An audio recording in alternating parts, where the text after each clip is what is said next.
Prof. Wiku, bagaimana masyarakat harus mewaspadai penularan virus COVID-19 ini yang sekarang bahkan telah berubah dalam varian yang baru, Prof? Baik, terima kasih Mas Wiryo. Pada prinsipnya untuk menghindari penularan seperti ini adalah menjalankan protokol kesehatan. Apapun virusnya, varian yang manapun, selalu kita harus tetap waspada dan selalu menjalankan protokol kesehatan. Karena itu adalah proteksi diri kita yang kita miliki sekarang. Dengan cara kita menjaga jarak, menggunakan masker, mencuci tangan, itu adalah cara yang paling murah, yang efektif kalau dijalankan secara kolektif seluruh masyarakat. Jadi virusnya tidak punya kesempatan untuk menulari kita, karena setiap kali menulari terjadi infeksi, maka di situ potensi terjadi mutasi virus itu sendiri. Jadi kalau kita bisa menjaga supaya tidak terjadi penularan, maka virusnya akan tertekan sehingga tidak melakukan mutasi. Oke, jadi memang kuncinya adalah 3 tadi ya.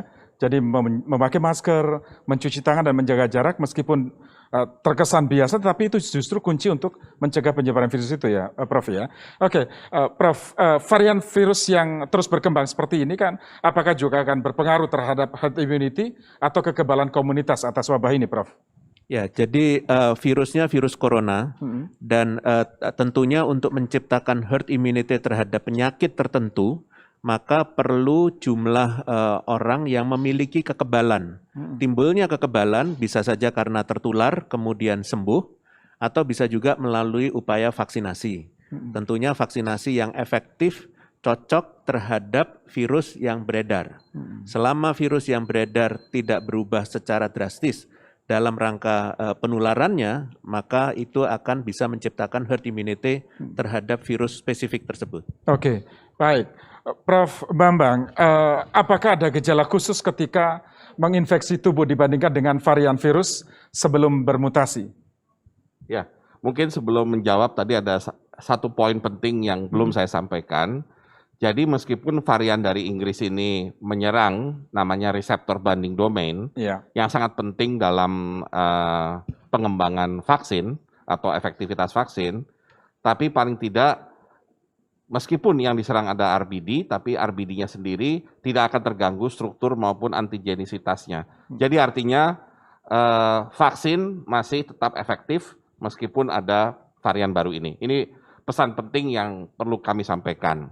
Nah, kalau mengenai tadi gejala penyakit, masalahnya sekarang adalah tingkat penularan yang cepat, ya.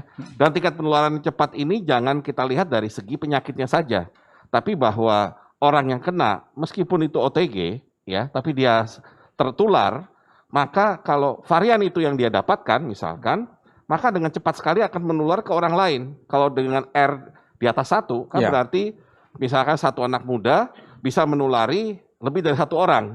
Nah, bisa saja menulari anak muda lain yang barangkali juga OTG juga, tapi bisa menulari orang tua atau menulari orang yang komorbid. Jadi kita harus melihat bahayanya justru di situ, dengan penularan yang lebih cepat dan lebih mudah.